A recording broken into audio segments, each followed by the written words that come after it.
Section 13 of the Contracts Act 1950 states that consent is when the parties involved in the contract agree to the same thing in the same sense. According to Section 10 subsection 1, all agreements are considered contracts if it is made with the free consent of the parties involved. Meanwhile, Section 14 states that free consent is when consent by the parties are not caused by the main focuses of this video, which are coercion per Section 15 and undue influence per Section 16. Existence of fraud per Section 17, misrepresentation per Section 18, or mistakes per Section 21, 22, and 23 also results in the contract being voidable by the party whose consent was not of their free will. Per Section 19, subsection 1, as stated in Section 20, the party who did not give their free consent can nullify the contract and restore or evoke any benefits transferred.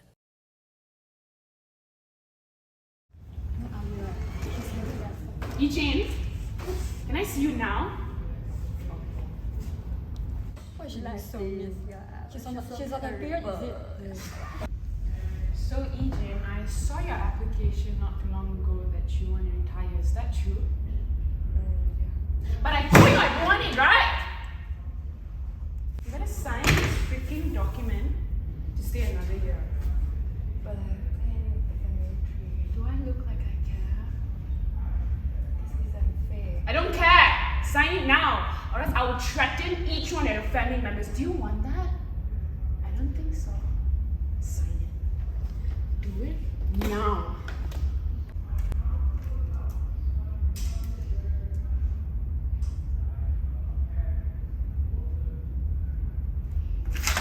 You can leave now.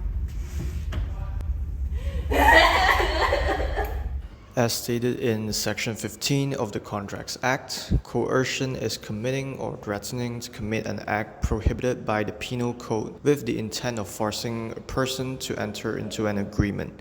It is also considered duress when one detains or threatens to detain any property with the same ill intent. In the case of Kasarmal, son of Lachman Das and Valyapa Chettiar, the agreement was voidable as the transfer, made under the orders of the Sultan, was in presence of Japanese officers there to pressurize the offeree.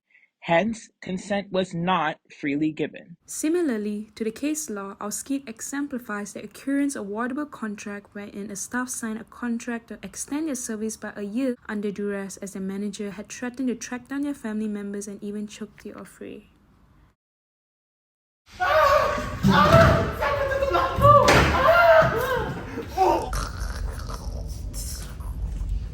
Madam? Are you doing okay? Do you know where you are? Funeral? No, this is not the funeral place.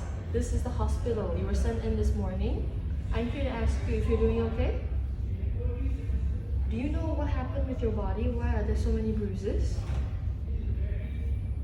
Terjatuh. I heard recently that there's been a lot of cases about kids trying to claim insurance from their parents. Maybe this is one of those cases? This is not the right time, nurse. We can talk about this afterwards. Sorry, doctor. God, what am I even doing here? Let's just get this over with. Oh my God, Mom, it's me. What happened to you? My husband. He's home. My husband is home. No, I'm your son. I'm your son. I'm Brad. How are you feeling? How are you feeling? What happened to you? What's a feeling? What's with the bruises? Oh. I also don't know. Well, you know, these things happen. You know, it happens for a reason. It is what it is. You know that? What is this? What? It's fine, Mom. It's fine. Right? I just want to remind you of something that I had in mind. You know? You can't drop it. No. It's about a property. Remember that? No. Alright, it's fine. You know, just to be safer than sorry, would you mind signing this? You know, you wouldn't want me and, you know, your other sons, your daughters to fight, right? I have other sons. Yeah. Don't you remember Jennifer? Jennifer's my son. John, don't you remember them? John the failure. Mom, would you just mind signing this? It would mean so much for us. Okay, I do for you. Thank you, Mom. Okay, done. Alright. Thank you, Mom. I hope you get better soon.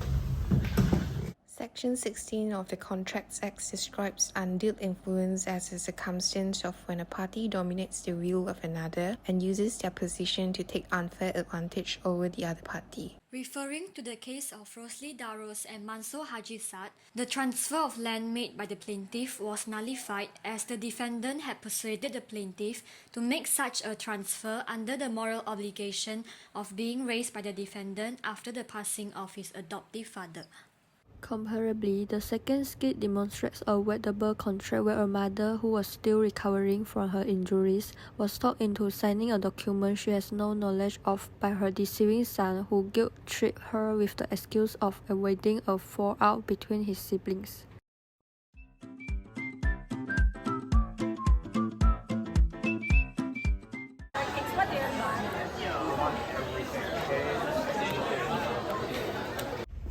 You still want to eat something? Chocolate.